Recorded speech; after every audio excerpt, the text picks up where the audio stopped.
জন্মেছে একবার, মৃত্যুও একবার।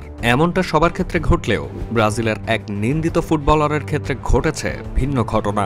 নিন্দিত বলছি কারণ বেঁচে থাকা অবস্থায় তার মানুষের লাঞ্ছনাতেই বাঁচতে হয়েছিল।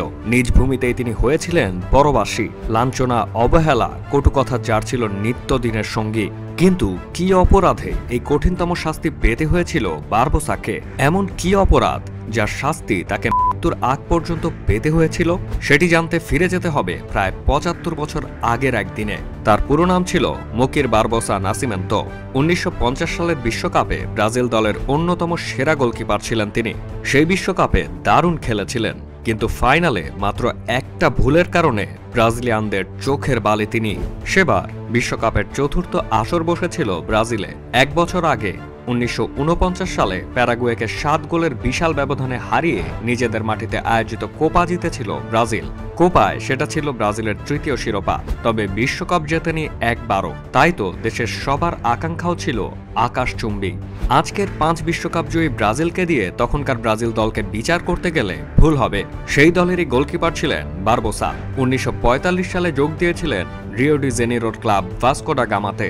সেখানে ৫ বছরে ৩ বার জেতেন সিটি চ্যাম্পিয়নশিপ। ১৯৪৮ সালে জেতেন আমেরিকানো ডি ক্যাম্পিয়স, যা বর্তমানে কোপা লিবার্তাদোরেস নামে পরিচিত।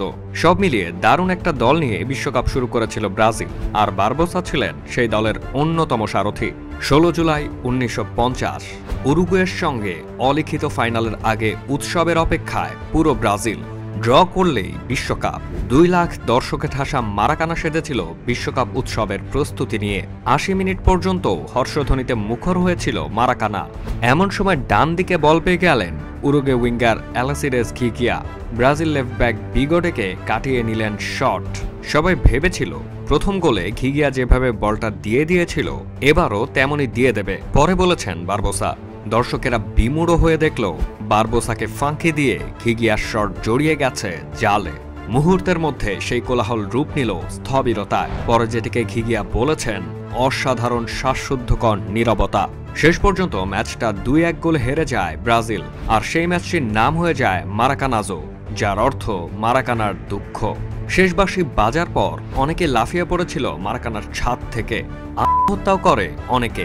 পরের কয়েকদিন শহরের প্রতিটা ঘরের জানালা ছিল বন্ধ। রাস্তা দিয়ে গেলেই শোনা যেত লক্ষ মানুষের এক করুণ আর্তনাদ। বেশ কিছুদিন ব্রাজিলের মানুষ সত্যিটা মেনেই নিতে পারছিল না। সবাই ঈশ্বরের কাছে প্রার্থনা করেছেন ফুটবল ইতিহাসে ১৬ জুলাই যেন আর কখনোই ফিরে না আসে। মারাকানা বিপর্যয়ের পর ১৯৫০ বিশ্বকাপের গোলরক্ষক বারবোসাকে দায়ী করে গোটা ব্রাজিল। তারা কখনোই ক্ষমা করেনি এই গোলরক্ষককে। এখানে বর্ণবাদের একটা ভূমিকা ছিল বলেও ধারণা করা হয়, কারণ এরপরে প্রায় ৫০ বছর ব্রাজিল দলে আসেনি কোনো কালো গোলকিপার। ১৯৯৯ সালে এই প্রথা ভাঙেন দিদা। বারবোসার সাথে বলির পাঁঠা বানানো হয় আরও ২ কালো খেলোয়াড় বিগোদা ও জুভেনালকে। বিগোদা আর জুভেনাল কোনো ক্রমে বেঁচে গেলেও জনরোষ থেকে বারবোসা আর রেহাই পাননি। খেলা ছাড়ার পর তিনি একবার ব্রাজিল ফুটবল ফেডারেশনে যান, কিন্তু ফেডারেশনের সভাপতি বারবোসা এসেছেন শুনে দরজা বন্ধ করে দেন। মারাকানা ট্র্যাজেডির ৪৩ বছর পরও বারবোসাকে ব্রাজিলের কোনো ম্যাচে ধারাভাষ্য দিতে দেয়নি দেশটির ফুটবল ফেডারেশন। এক অদৃশ্য জেলখানাতেই বাকি জীবনটা কেটে গেছে বারবোসার। চরম হতাশ বারবোসা এক সাক্ষাৎকারে বলেছিলেন, আমাকে সারা জীবনে যা শুনতে হয়েছে তাতে আমি প্রতিক্রিয়া দেখালে আমার জায়গা হতো হয় করে নয়তো জেলখানায়। তিনি আরও বলেছিলেন, ব্রাজিলের আইনে যাবজ্জীবন সাজার মেয়াদ ৩০ বছর, কিন্তু আমার জন্য তা হয়ে গেছে ৫০ বছর। বিনা দোষে আজীবন সাজা দেওয়ার জন্য ব্রাজিলের জনগণকে দোষারোপ করতেই পারেন মোকির বারবোসা।